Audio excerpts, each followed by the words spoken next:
বাপ রে বাপ, এত ঝড় বৃষ্টির মধ্যে যে আমাদেরকে পড়ে যেতে হবে আমরা কোনোদিন ভাবতেও পারিনি, নাহলে হয়তো মেলা ঘুরতে যেতাম না।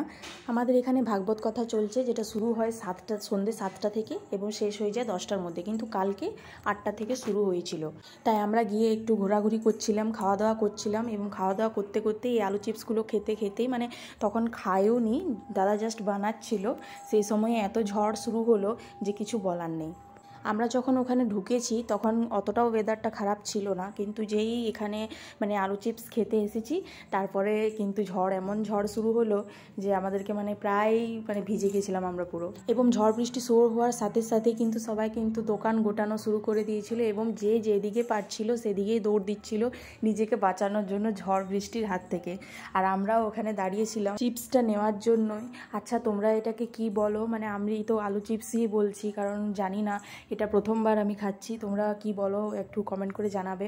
তারপরে আমরা দাঁড়িয়েছিলাম ওই চিপসটা নেওয়ার জন্যই, আমরা ওটা নিয়ে তারপরে আমরাও কিন্তু ছুট দেবো এখান থেকে। চিপসটা ঝটপট খেয়ে আমরা কিন্তু ওখান থেকে পালিয়ে প্যান্ডেলের মধ্যে ঢুকে পড়েছিলাম, এবং প্যান্ডেলের অবস্থা দেখো, যত লোক ছিল সব কিন্তু প্যান্ডেলের মধ্যে ঢুকে গেছে। আর প্যান্ডেলটা কিন্তু চারদিক থেকে খোলা, শুধু মাথাটাই ছাউনি করা ছিল, তাই পুরোপুরিভাবেও সবাই বাঁচছিল না, সবাই একটু আধটু ভিজেছে। আমরা ওইভাবেই বসেছিলাম কোনো রকমে।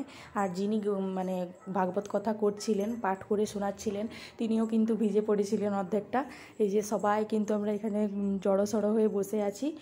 কালকে কোথায় কোথায় বৃষ্টি হয়েছে একটু আমাকে কমেন্ট করে জানাবে সবাই, এবং কোথায় কোথায় মেলা চলছে, এবং এরকম সিচুয়েশানে তোমরা কোনোদিন পড়েছো কি না, মেলা দেখতে গিয়ে হঠাৎ করে জল বৃষ্টি হয়ে ঝড় হয়ে ভিজেছো কি না কমেন্ট করে জানাবে। যাই হোক, আমরা একটু পরেই কিন্তু বাড়ি চলে এসেছিলাম, ভিজেছিলাম কিন্তু বাড়ি চলে এসেছিলাম ভালোভাবে।